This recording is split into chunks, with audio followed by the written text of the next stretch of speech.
Hello বন্ধুরা, জ্ঞানজ্যোতি coaching সেন্টারের পক্ষ থেকে তোমাদের সকলকে জানাই আরো একবার স্বাগত।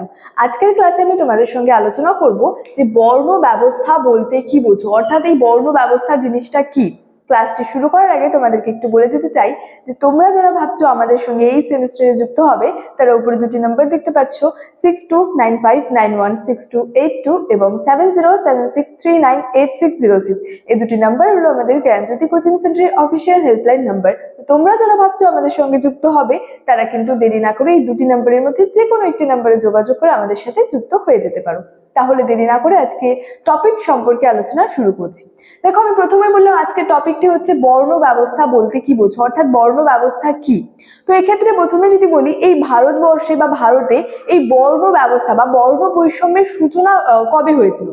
বলা যায় যে এক্ষেত্রে ভারতে বর্ণ বৈষম্যের সূচনা হয়েছিল হচ্ছে যে যে ঋগ বৈদিক যুগের আর কি পূর্বে আর্য ইতিহাসে যে ইন্দো ইরানীয় পর্বে কিন্তু এই ভারতে বর্ণ বৈষম্যের সূচনা হয়েছিল। তো এক্ষেত্রে বলা হয়েছে যে আর্যরা যখন ভারতের সপ্তসিন্ধু অঞ্চলে এসে তাদের যে বসতির বিস্তার ঘটিয়েছিল, তখন হচ্ছে তাদের গায়ের রঙের ভিত্তিতে কিন্তু তারা আর কি দুটি শ্রেণীতে বিভক্ত ছিল। সেই দুটি শ্রেণী কি ছিল? দেখো, সেই দুটি শ্রেণী ছিল হচ্ছে যে গৌড়বর্ণ এবং হচ্ছে কৃষ্ণবর্ণ। তো একটা সময় পর কি হলো, যে গৌড় বর্ণের আর্যরা কৃষ্ণ বর্ণের আর্যদের থেকে নিজেদেরকে হচ্ছে একটা পৃথক রাখার প্রয়োজনীয়তা বা যে একটা প্রয়োজন মনে করেছিল। ঠিক তখনই কি হলো, যে পেশাগত ভিত্তিতে কিন্তু এই বৈদিক সমাজে হচ্ছে চারটি বর্ণের কিন্তু উদ্ভব ঘটেছিল। কি ছিল সেই চারটি বর্ণ? দেখো, সেই চারটি বর্ণ ছিল হচ্ছে ব্রাহ্মণ, ক্ষত্রিয়, বৈশ্য এবং হচ্ছে যে শূদ্র। এই চারটি বর্ণের কিন্তু পেশাগত ভিত্তিতে বৈদিক সমাজে এই চারটি বর্ণের উদ্ভব ঘটেছিল।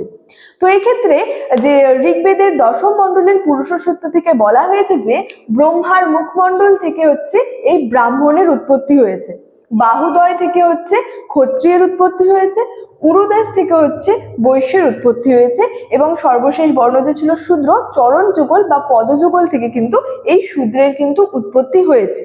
তো এদের উৎপত্তি হয়েছে, তো এবার এদের কাজ ছিল, প্রত্যেকের যে বর্ণের কাজ কিন্তু আলাদা আলাদা ছিল। তো এক্ষেত্রে প্রথমে বলি যে ব্রাহ্মণ, এদের কাজ ছিল হচ্ছে যে যাগযজ্ঞ, পূজা অর্চনা এবং হচ্ছে বিদ্যা চর্চা করা কিন্তু এই ব্রাহ্মণদের কাজ ছিল।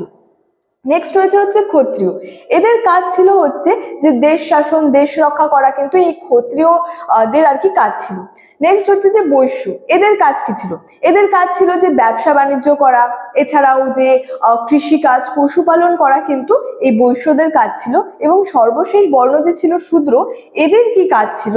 এদের কাজ ছিল হচ্ছে এই তিন বর্ণ, অর্থাৎ এই যে তিন বর্ণ ব্রাহ্মণ, ক্ষত্রিয়, বৈশ্য, এই তিন বর্ণের সেবা যত্ন করা কিন্তু এই শূদ্রদের কাজ ছিল। তো বিষয়টি আমি আরেকবার রিপিট করে দিচ্ছি যে কি হলো, ভারতে আর কি যে যখন আর্যরা ভারতবর্ষের সপ্তসিন্ধু অঞ্চলে এসে তাদের যে বসতির বিস্তার ঘটিয়েছিল, তখন কি হলো, তাদের হচ্ছে গায়ের রঙের ভিত্তিতে তারা দুটি শ্রেণীতে বিভক্ত ছিল, একটা ছিল গৌড় বর্ণের এবং একটি ছিল হচ্ছে কৃষ্ণ বর্ণের। তো পরবর্তীতে কি হয়েছিল, গৌড় বর্ণের আর্যরা যখন কৃষ্ণ বর্ণের আর্যদের থেকে নিজেদেরকে পৃথক রাখার প্রয়োজন মনে করলো, তখন কি হলো, পেশাগত ভিত্তিতে এই বৈদিক সমাজে যে চারটি বর্ণের উদ্ভব ঘটেছিল, সেই চারটি বর্ণ ছিল ব্রাহ্মণ, ক্ষত্রিয়, বৈশ্য এবং শূদ্র। তো এই যে ঋগ্বেদের যে দশম মণ্ডলের পুরুষ সূত্র অনুযায়ী আর কি ব্রহ্মার মুখমণ্ডল থেকে ব্রাহ্মণের উৎপত্তি, বাহুদয় থেকে ক্ষত্রিয়ের উৎপত্তি, উরুদেশ থেকে বৈশ্যের উৎপত্তি এবং সর্বশেষ বর্ণ শূদ্র, চরণ যুগল বা পদযুগল থেকে এই শূদ্রের উৎপত্তি হয়েছিল। তো প্রত্যেকের কাজ কিন্তু আলাদা আলাদা ছিল। যেমন ব্রাহ্মণদের কাজ ছিল হচ্ছে যাগযজ্ঞ করা, পূজা অর্চনা করা, বিদ্যা চর্চা করা ব্রাহ্মণদের কাজ ছিল। ক্ষত্রিয়দের কাজ ছিল দেশ শাসন, দেশ রক্ষা করা। বৈশ্যদের কাজ ছিল ব্যবসা বাণিজ্য থেকে শুরু করে যে কৃষিকাজ, পশুপালন করা। এছাড়াও শূদ্রের কাজ ছিল ওপরের এই তিন বর্ণ, অর্থাৎ যে ব্রাহ্মণ, ক্ষত্রিয়, বৈশ্য, এই তিন বর্ণের সেবা করা কিন্তু এই শূদ্রদের কাজ ছিল। তো আজকের বর্ণ ব্যবস্থা সম্পর্কে ক্লাস এতটুকুই ছিল। দেখা হচ্ছে তোমাদের সঙ্গে নেক্সট ক্লাসে একটি নতুন টপিক নিয়ে। তোমরা সকলেই ভালো থেকো, সুস্থ থেকো এবং ভিডিওটি ভালো লেগে থাকলে অবশ্যই লাইক, কমেন্ট এবং বন্ধুদের সঙ্গে শেয়ার করতে কিন্তু ভুলবে না। Thank you so much, thanks for watching.